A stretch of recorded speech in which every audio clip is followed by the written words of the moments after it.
was in my living room when I got a call from my parents. They asked why I wasn't home yet, but I was clearly already at home. Right in front of me sat two people who looked exactly like my parents, their backs turned to me. After evening self-study today, I came home just like usual. When I walked in, my parents were sitting on the couch, backs to me, watching TV. Then, my phone rang. The caller ID was my mom. Alara, when are you coming back? I heard my dad's voice too. Sweetie, it's almost 10. Hurry home, Dad made your favorite spicy noodles. I instinctively glanced at the mom and dad sitting in the living room. They were still facing away, completely absorbed in the TV. But the voices coming from my phone right now were so real. I'm at home right now. I whispered, the hair on the back of my neck standing up. Over the phone, my mom laughed. I'm not blind, kiddo. Wouldn't I know if you were home or not? I am in the living room. I repeated nervously. My eyes were glued to my parents on the couch. Their backs were incredibly straight, rigid, unnatural. Alara, stop joking around. Your dad and I are in the living room. A second later, I got a WeChat message from my mom. It was a photo. In it, she and my dad were sitting at the dining table, eating fruit.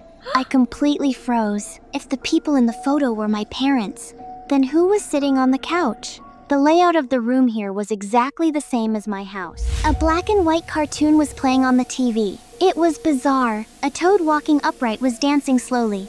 Suddenly, the toad on the screen stopped. It pointed a finger right at me.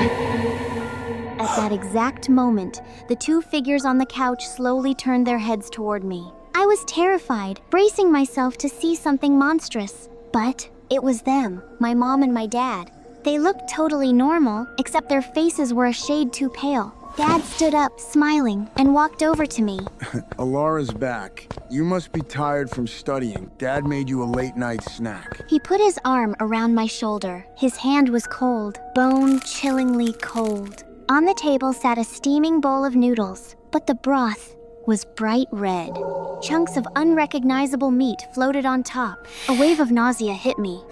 I don't have much of an appetite. I don't want to eat. I said, fighting back my fear. My mom leaned in, her eyes wide as she looked at me. Alara, you used to love your dad's noodles the most. Why wouldn't you have an appetite today? Her hand landed on my shoulder too, just as icy. I only had one thought. These two people are absolutely not my parents. Alara, why do you look so pale? You are acting very strange today. My heart lurched, and cold sweat dripped from my forehead. Mom's face was getting closer and closer, almost touching my nose. You're sweating so much. Why do you look so nervous? I pressed my lips tightly together, not daring to make a sound. Then, Dad spoke up. A human snuck in here recently. The moment he said, human, I noticed their faces change. A look of sheer greed twisted their features. A bizarre, unnatural grin crept onto their faces. Then, I saw my mother open her mouth, and a tongue slid out. It was impossibly thin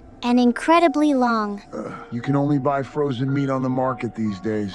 It's been so long since I've had fresh meat. Dad's eyes stuck to me weirdly as he said word by word. That human who snuck in disguised herself as neighbor Tom's daughter took less than 2 days to blow her cover. Tom chopped her to pieces. The smell of that meat drifted all the way over to our house. He sighed softly, but his eyes gleamed with drooling hunger, staring straight at me. It really makes you crave it. Tell me, our Alara refuses to eat meat today. Could it be that she's also a human in disguise? My back stiffened violently. I realized that the meat in this bowl was very likely.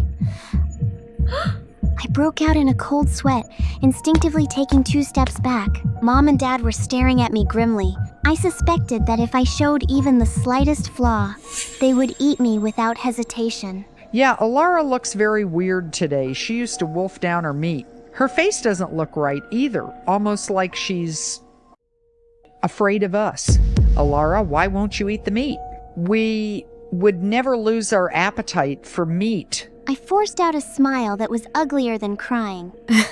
Mom, I'm just joking. How could I not eat meat? I walked stiffly to the table and sat down, forcing myself to pick up the chopsticks. Even though my stomach was churning, I knew clearly I had to eat this bite of meat. Otherwise, they would instantly discover my true identity. Trembling, I picked up a chunk of meat. Behind me, I could hear my parents' greedy swallowing. I'm telling you, honey, if you didn't make so little every month, we wouldn't have to buy such a tiny amount of meat. Mom complained, her tone full of dissatisfaction. The economy is bad right now. What can I do? I really miss the days when we could slaughter them as we pleased. The nausea in my stomach almost burst through my throat. My hand holding the chopsticks shook even harder. Dad suddenly leaned in close to me. I could clearly see the drool on his face for the meat and his suspicion of me. He stared at me unblinkingly. A chill rose from the soles of my feet. Alara, why aren't you eating? Just as I forced myself to bring the meat to my lips, ready to swallow, the door to a room behind me opened. A familiar figure walked out. It was my sister, who had been missing for years. Before I even had time to be shocked, I saw her reach out and snatch my chopsticks. Dad, my little sister is on a diet lately. Stop forcing her to eat meat. Since it's such good stuff, of course I should eat it. I watched her eat the meat without changing her expression. Could this sister also be a monster? So, it's because of a diet. Makes sense. When Mom was your age, I always loved to diet too. After my sister finished the meat, she licked her lips, wanting more. I'm dieting too. You guys go ahead and eat this meat. Mom and Dad acted like two wild beasts, rushing over to feast. I saw their abnormally sharp teeth. Blood and flesh flew across the table. It was disgusting and terrifying. My face was deathly pale, breaking out in cold sweat. But luckily, these two monsters were too busy eating to notice me. Then, my sister suddenly grabbed my hand. Let's go. Come to my room.